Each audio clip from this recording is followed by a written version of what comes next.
What's up guys? Welcome back to my channel.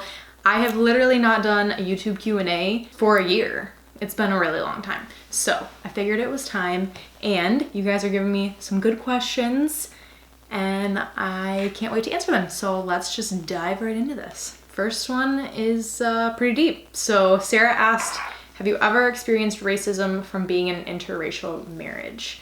And the only thing that comes to mind for me, I don't want to say yes blankly to this, because the only thing that comes to mind for me was when John and I were living in Florida and we were in, I can't remember the area, but a more like rural area, and we did get a lot of like looks walking around together, but I can't necessarily 100% say that's exactly why people were looking at us, just because John is a very tall human, so we never really know what people are thinking, and no one's ever said anything to us. I think probably because, again, John's a very tall human and they're probably scared of him.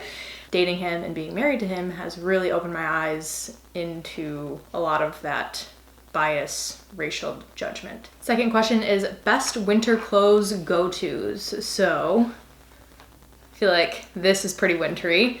This crop is from Joa Brown and this jacket is from ASOS. I already linked this on Instagram, but of course I will link it in the description box. I think my best winter go-tos that I'm gonna be wearing a lot are my Doc Martens. Just hopping on the Doc Marten train. Don't know why it's taken me this long. Absolutely obsessed. And then probably a pea coat. Now that I've been doing more like fashion content, it's kind of forcing me to dress nicer. I feel like once winter comes, I'm literally just joggers and t-shirts all the time.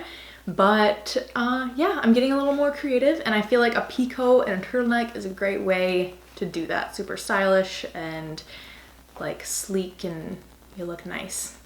So yeah, I'm gonna go ahead and say Doc Martens, pea coat, trench coat, whatever you want to call it, and a turtleneck. Those are probably my winter go-tos. Cora asked, what kind of car do I own? It is a Ford Explorer Sport and it's all black, and that's really what I was looking for. I liked the shape of the car, and before you come at me, I didn't know that these were cop cars until after I bought it. But I'm not gonna lie, I do kind of use it to my advantage. People just get over for me on the highway. So I guess I don't really do anything, but they just kind of assume I might be a cop or think I might be a cop and get out of my way. Or they slow way down. Fun fact, I got in an accident 2 weeks after buying this car. I was going through a light and someone ran a very, very red light and just smashed into the side of my car, and it didn't look like a ton of damage, but it ended up taking like 2 months to fix because it was like the whole front end was like bent and they had to completely redo and like take out the engine or something. I don't know. It was really, really annoying. So the next question is, how often do you work out? And it depends on the type of time of year, because this summer I feel like we were so busy with life and just social gatherings and whatnot that I don't think I worked out more than like 4 times a week, pretty much all summer, which is fine. I mean, go when you can. Obviously, I try not to make it feel like a chore. If I'm stressed about other things and want to get like computer work or just other work in general done, then I take a day off. Right now, during the winter, I am aiming for 5 days a week again, but it might still be like 4. I don't know. We'll see. But I aim for 5. If it's 4, I'm fine. If it's 3, I'm fine. Whatever. Life happens, and the gym will always be there. As long as you are motivated to get back on track, then there's nothing to worry about. Lindsay asked, which character do you choose when playing Mario Kart? John and I just got a Switch like this summer, and we're obsessed for like a week. No, probably more than a week. Probably like a few weeks straight. Literally just playing so much Mario Kart. But my guy is Toad. You know, it's always been Toad. Even when I was a kid, I just loved him. I don't know why. Maybe I like relate as like a little human. It used to be also not on Mario Kart, but when I would play like Super Mario Bros, Peach was my girl. But I don't know if they had Toad on there. So in my defense, I've stayed pretty loyal to Toad. Next question, Cora asked, where do you get your outfit inspo? So a lot I like to think I have pretty good style, and I like whenever I see things on Instagram or I just think of something that I think would look cute together, I'll write it down in a note. I have like an outfits ideas note in my phone, and it'll just say like trench coat, turtleneck, jeans, sneakers, or like booties, whatever. But as you've already probably heard me talk about at this point, because I mentioned her in my last video, Styled by Florencia is an awesome page / girl if you need some outfit inspiration. She is actually a personal online stylist, so you can hire her to basically either find new pieces for outfits, or you can like send her things that you have and she'll like put them together for you. So she did that for me in Hawaii, and I'll leave the link to that video below because she put together some really cute outfits. Okay, next question is, how do you stay on track during the holidays? It's so hard for me. I love the holidays. I love all the pie. I love all the food. I just started bulking, but that's for another video. So my calorie intake is going up. So I'm really excited about it because this is the perfect time of year for that.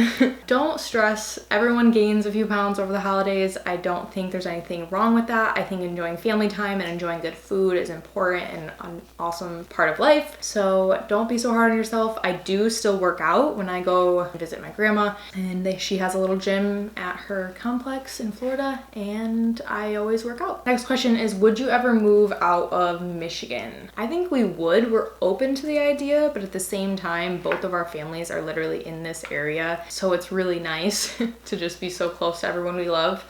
But if there was somewhere that we traveled to that we like fell in love with and we wanted to move to, I can see it happening. But we just bought this house, and I'm like so happy to not have to move this February for the first time since literally John and I've been together. We've moved every single year, and it's been so annoying, sometimes multiple times a year. So I'm really excited to kind of like stay put here. There's nothing really pulling me elsewhere right now. So yeah, I love Michigan. How do you deal with perverts at the gym making you feel uncomfortable? I guess it depends on like the level of pervert. Like if people are like harassing you and being really gross, and obviously I would like report it to a manager or something because that's uncomfortable and no one should feel like they're being harassed at a gym. There is an older guy that goes to my gym that has made some very creepy comments about how I look in certain outfits. He is someone that I talk to often-ish, and I honestly just think he's lonely and wants someone to talk to, and I don't feel like threatened by him or harassed by him. It's just I've had creepy comments for sure. Next question is, how long did it take to make your business? I envy your entrepreneurship. Make my business. I started my Instagram page October 2014. I remember the day I posted it. I was super nervous. I was actually locked out of the house, sitting outside by the pool, and when we were living in Florida, this is right after I dropped out of college, and I had all this free time, and I was just working out, and I was making food, and so I decided to start sharing it. And some people reached out for help. I posted like my progress picture. John and I started making workout plans for people for free, and then as they had awesome progress, I would share it on my page, and then I got more people interested in plans, and then I would start charging slowly. I think I started at like 10, 20 bucks. As I was having more success with my clients, I determined that my value and worth was more and more and more and more. So it was challenging for sure to stick with it, but I knew how great it was going in the summer, and so I just switched up marketing techniques, switched up just how I was presenting my workouts and my business and everything. In my mind, even before I started this Instagram page, I was like, I could see other people, like other fitness people, doing what I do now. It took time, but in my mind, it was gonna be successful, and there was no changing my mind. I feel like with that mindset, I know it's hard when you have those dips that are really humbling and tough. If you want it to work, you're gonna do anything to make it work. Next question is, have you ever had any anxiety issues with smoking? Personally, I have not. I don't want to throw John's business out there, but he has definitely had panic attacks from smoking. The first one he ever had, I remember I was like, I didn't know what was going on with him. I didn't know, he couldn't like use his words. So it was really scary. My best advice, start small. I guess they call it microdosing, but just take, maybe if you're smoking, take like a hit. If you're eating an edible, take like a nibble. I was super afraid of edibles for a really long time because I had heard so many like horror stories. But yeah, just start with a little bit so you don't like freak yourself out and yeah, have a panic attack, because that absolutely can happen. And I know a lot of people use weed to treat anxiety, but it can definitely make it worse if not used correctly. How often do you smoke weed? And John and I smoke every night, every day. This is like a new thing for us because when John was playing basketball, obviously as the season came, he couldn't because it's illegal and they drug test you. So we would stop for like the whole season. Yeah, every night, 1 or 2 times usually. Now I've been doing like, I'll smoke and then I'll take an edible at the same time, because then obviously the edible takes a while to kick in. And I know by the time that the edible kicks in, my high from smoking is gone. So then I literally just smoke, eat, and go to bed. It's my routine. Obviously, try at your own risk, but it works for me. Kara asked, do you think the market is getting oversaturated with bands? Love yours, just curious. Yeah, absolutely. I was actually hesitant to start selling bands because like there were some other people that I knew that sold them, but I myself didn't have any bands. So I started with like a super small order. A lot of people, I mean, they sold out super fast. So I was like, all right, if there's a market for it, I'm gonna fulfill that demand. And the rest is history. Okay, let's do a little relationship question. So next question is, I'm scared I'll never find the one, aka not get bored / hurt, be jealous, etc. How did you know? I'm assuming, how did you know John was the one? I'm not gonna lie, I knew very, very quickly that John was gonna be the one that I was with for a long time. We did go through some ups and downs in the beginning just because I wasn't really sure what it meant to be in a relationship. I had never been in a relationship, like a serious one like that. I had kind of like talked to guys, whatever, but never really like said like we are boyfriend, girlfriend, blah, blah.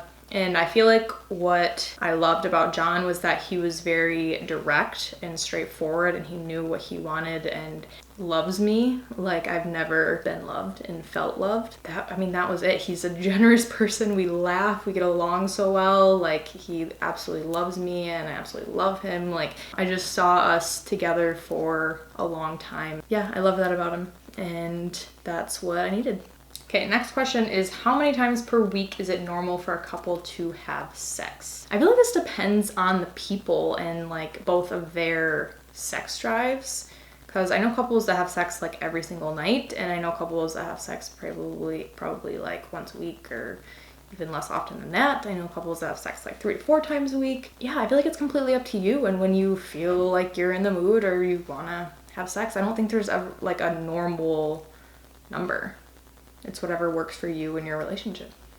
Next question is, thoughts on Insta getting rid of likes? So I was kind of nervous about this one at first because I was like, okay, so if there's no likes, how are they gonna know like what posts to like promote? I feel like if there's no likes, people aren't gonna like things as much. Then our engagement's gonna go way down and then my business won't grow. So I was definitely scared at first, and I still kind of am because it hasn't happened for me yet. So I don't know exactly what it's gonna be like. I think it will also help me chill out about how many likes something gets, because as much as I tell myself it doesn't really matter, it's hard because it's also, again, my business. So I feel like back and forth with this one. I think it'll be great for mental health, and yeah, I don't know. I don't have a personal experience yet, so ask me in a few months after it's actually in place. This kind of ties in well. So the next question is from my friend Ariella, and she asked, what do you think has been the most difficult part about being an influencer? Again, I feel like the likes thing and the instant gratification, it's easy to compare it to previous posts. Like if this post got a lot, then this post doesn't get as much, and you think it's like good content. separate that and be like, you're fine. Like it's still like thousands of likes. It's still all these people seeing your content, but that is definitely, it is. I guess another hard part is kind of putting yourself out there for people to judge and comment on behind their computer or phone. So I don't get a lot of negativity, but when I do, it's really easy for like one comment to kind of like bring you down. You feel like you have to like defend yourself, but I've gotten pretty good at just giving like a smart ass remark, or I don't know, it helps when you're confident in who you are and you know the person you are. Yeah, I think that's really helpful, which is easier said than done, absolutely. Best experience in college is the next question. And I feel like my 1.5 years I had in college were the perfect amount because I got all of my partying out of the way. I lived with my best friends, which was so much fun, and I didn't hate them by the time it was time to move out. Doing pretty much everything together, I think, was really, really fun for me. Next question is it possible for anyone to grow the glutes, or do you think it depends on genetics? I think genetics play a huge role in how quickly you're able to grow muscle in certain areas. Some people, it's harder to grow muscle in your glutes, but anyone can do it because it is a muscle and you are able to grow it. But yeah, it might just take longer for some people as opposed to others, unfortunately. Thank you guys so much for watching. I hope you enjoyed this video, and please be sure to subscribe and like this video. If you're not subscribed, I'm posting videos every Wednesday, and I hope you will join us. Thank you guys. Bye.